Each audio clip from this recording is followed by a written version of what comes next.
What is going on, everyone? It's Brody back again with another tennis topic, and today's tennis topic is going to be talking about rackets that may be better suited for a one-handed backhand. Now, I personally grew up learning a two-handed backhand. I am able to do a one-handed backhand, so I wanted to make sure people still actually wanted me to speak on this, and the community here on my channel said they did, so that's why I'm making this video.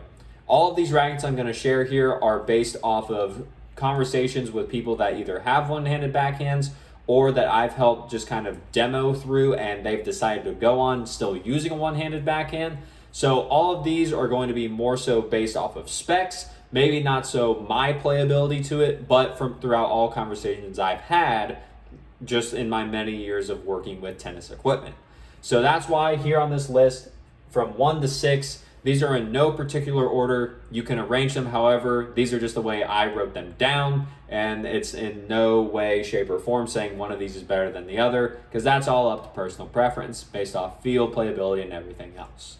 So with that being said, I'll go through each one of these rackets here, 1 through 3, and then 4 through 6, and then we'll go from there. I may have a few bonus here at the end, so stick around for those. And so with that being said, let's get started. So the first racket I have up here is going to be the Pure Strike from Babolat. And the version is going to be the 97 or the VS. Now the 97 and the VS I put here together just because to me, after looking at the specs of them, they're very similar. If not, the 97 is just a recoloring or reskin of the actual VS itself. So one of the biggest reasons I have this racket on here is because this racket comes with a leather grip on the racket brand new. So that leather grip is helping to make the racket more head light, which is going to allow you to swing through the ball and swing the racket a lot faster because more of the weight is in the handle rather than in the head. You have an easier time maneuvering the racket as you swing it with your one-handed backhand. The head, because the head size is a little bit smaller, being a 97, as well as having that leather grip on there to help make it just a little bit more fluid rather than having to potentially have a bigger head size or something thicker be very, very, I'll say, hard to maneuver as you're trying to swing through the air. The Pure Strike 97 or the VS, this one also is going to be a little bit more on the heavier side, so it's just going to give a little bit more nice stability as you swing through the racket. So that way your one-handed backhand, even if you hit outside the sweet spot a little bit, it's still going to be very nice, very plush, and still have a very easy time getting over the net, even if you hit outside the sweet spot. So that's number 1 for me. Next up is going to be number 2 on the list. We have the Wilson Pro Staff. Whoops, can't spell. Pro Staff 97, and I'm going to say version 13 for this one, not version 14. I've talked with a few people. One of the ones that I know, he's a coach and he's been playing tennis for years. His reasoning for the Pro Staff 97 version 13 over the version 14 is the fact that he felt that the version 14, something they did is that they changed up the weight distribution a little bit, so it felt sluggish to him throughout the actual movement of the racket. So he said the version 13, though, worked very well. And as you can notice, we're still staying around the same smaller head sizes with these rackets. I really don't have anything that's going to be very, big on this racket. Just because, like I mentioned with the Pure Strike VS and the Pure Strike 97, bigger head sizes are a little bit harder to maneuver, especially only using one hand. So that's where rackets like the Pure Strike 97, the Pro Staff 97, that's where these start to come in. Then, as you know, the Pro Staff 97, this thing is quite a beast. It's about 11.7 ounces strung or 11.1 ounces unstrung. So it is going to be a lot heavier, be more stable as you swing through. And especially with the version 13, it is going to be a little bit stiffer than version 14. So it's going to have a little bit more power to it rather than version 14, which is a little bit more flexible, which some people don't tend to like on their one-handed backhand. The person I talked to being one of them as well. So that's number 2. Number 3, I have, this one's going to be a little bit of the out there pick. I have the Head Extreme stay with me, Tour. Now, the Head Extreme Tour, this one is going to be a little bit more of the out there pick, like I said. So, talking to the same guy and just from other one-handed backhand players, a lot of people were saying that they liked the Head Extreme Tour, which was the previous version, not the new one that just recently came out, which is more like the all lime green and everything.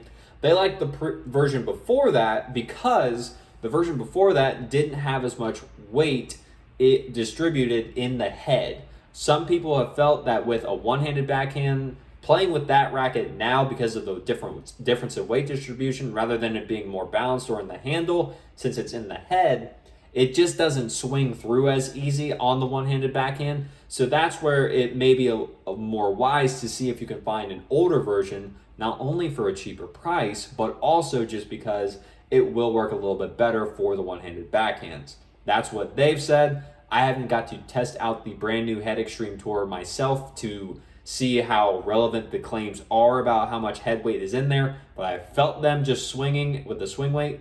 You can definitely tell the head is more towards the head. The weight is more towards the head, so it is something to take into account. But that's where it's like the Head Extreme Tour. Instead of getting the brand new one that just released, go back about a generation and you should be fine. Now, next up here, we're going to have one that you may not have thought of. This is going to be the Tecnifiber Tfight ISO 300. Now, the reason that I have Tecnifiber here is one of the things, you have the 98 head size, still staying in that lower head size category. The Head Extreme Tour is a 98 as well, if I forgot to mention that. But you have the 98 head size, 11.4 ounces strung, so pretty standard for a control-oriented racket. But Tecnifiber has this cool thing that they did with the actual pallet and the handle shape of the racket. So the pallet or handle of a Tecnifiber racket, if you look and feel it, there are two distinct sides, or like the two sides of the actual racket grip itself. They are much thicker or more pronounced than the others. Now, I personally had a mentor of mine who, when I was learning more and more about tennis and everything, he used a Tecnifiber and used a one-handed backhand, and he absolutely loves Tecnifiber because of this reason. It's very easy for him to know where to place his hand, where to put it, and just to make sure he's in position because of the actual grip shape from Tecnifiber that they make for all of their rackets. Now, he does tend to use a little bit of an older frame. He uses, I believe it's it's either the TF40 or the version before that, but he's still using the 98 head size and the actual 10.8 to 11.4 ounce strung weight. So that's why I decided to put it here rather than going for one of the other Tecnifiber rackets, say like Medvedev's racket for some reason, which is going to be a little bit more on that weightier side, but the swing weight is just too insane on that one. Whereas for the one-handed backhand, this one's very easy to use, very easy to cut through the air with, and would just do well for you. So then next up, after we move away from the Tfight, we're going to come here to number 5, and that will be the Radical Pro. Now, the Radical Pro, this one is going to be a little bit more of an out there pick. It is, from what Head has said to me, just in talking to them and a few of their sales reps, it is designed to be a control and an actual spin racket based off how they space out the grommets. Definitely not as much as the Extreme Tour, but more of a spin frame than some of the others because it is a 16 by 19. But the reason I have the Radical Pro version here instead of the Radical MP, the Radical Pro version, again, talking to my friends that do use a one-handed backhand, the Pro seems to have a little bit more of a headlight balance to it than the Radical MP. So with the extra weight, it is just an easier way to swing through the air, make good contact with the ball, as well as being more stable because you're only using one hand rather than the typical two hands as most players are using today.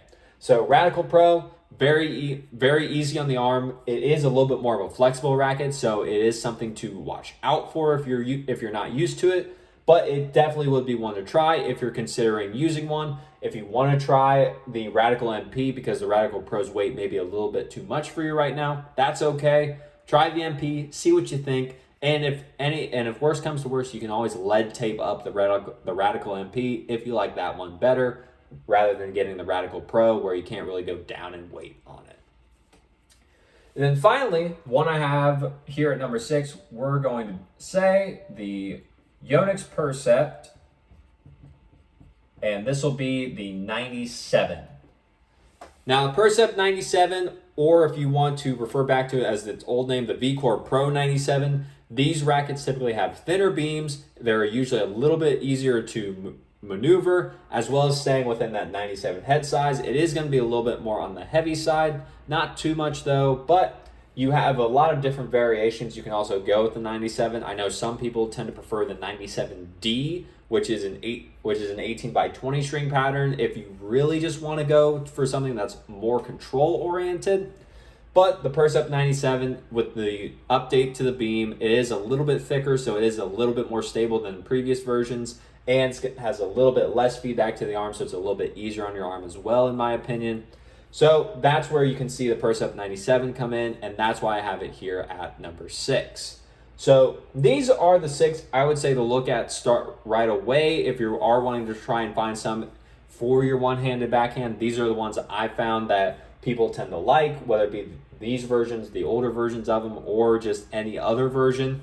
Definitely at least try a few, see what you think. And like I said, there are a few bonus rackets I have here down at the bottom that I'm going to show now, and as a thank you for sticking around at the end. So this one I'm going to put right here. Bonus 1, we have the Dunlop CX 200 Tour,